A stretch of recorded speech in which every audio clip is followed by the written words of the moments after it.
आज आपण मानक पाई मु चूड़ारे गोटे ब्रेकफास्ट रेसिपी नहीं आसी। से मु गोटे कप चूड़ा नहीं, चूड़ा को भलसे धोई जल बतुरई नहीं 10 रु 15 मिनिट पर्यंत। मु एबे काटी रखि आलू को पकई नेबी। मु गोटे आलू को धोईकी एमती काटी नहीं। आमे एबे गाजर पकई नबा। गोटे गाजर को भलसे धोई एमती काटी नहीं। गोटे छोट टमाटो को एमती काटी नहीं पकई नबा। मु छोट खंड अदा को छेची नहीं पकई नबा। 2टा कंचा लंका काटी नहीं पकई नबा। मेथी पत्र पकई नबा।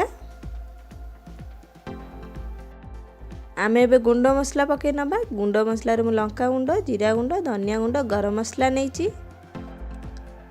लूण पकई नबा। बेसन 2 चामच पकई नबा।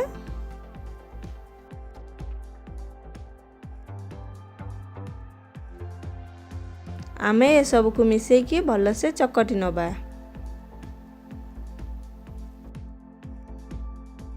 चूड़ा को भलसे आमे मीन करी चकटी नबा।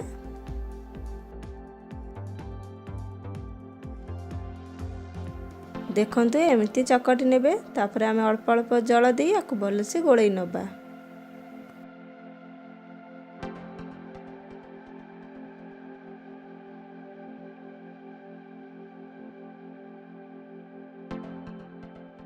आमे अधिका जल करबानी, एमिति ही रखिबा।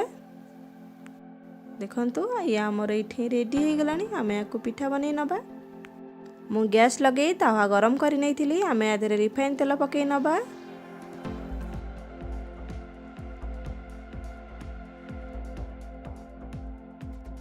आमे चूड़ारे जो पेस्ट बनै रखिथिले आमे आधरे देई नबा।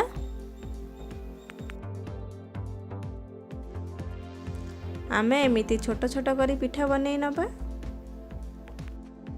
पिठार चारिपटे तेल देई नबा। गैस को मीडियम फ्लेम रे रखिबा।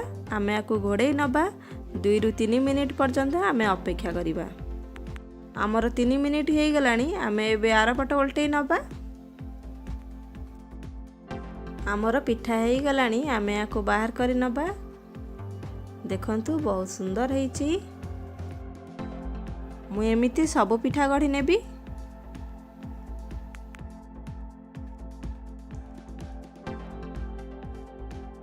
आपण मानकु जदि मोर रेसिपी भल लगे लाइक कमेंट शेयर करिवे। मो चैनल जदि नुआ आसीचंती मो चैनल को सब्सक्राइब करिवे। बेल आइकन क्लिक करिवे एमिति नुआ नुआ रेसिपी सर्वप्रथम देखिबा पई। आमर चूड़ा तैयारी जलखिया एबे रेडी हो गला। आमे याकु बाहर करि नबा। रहुची नमस्कार। देखा आमे एमिति आ गोटे नुआ रेसिपी सहित।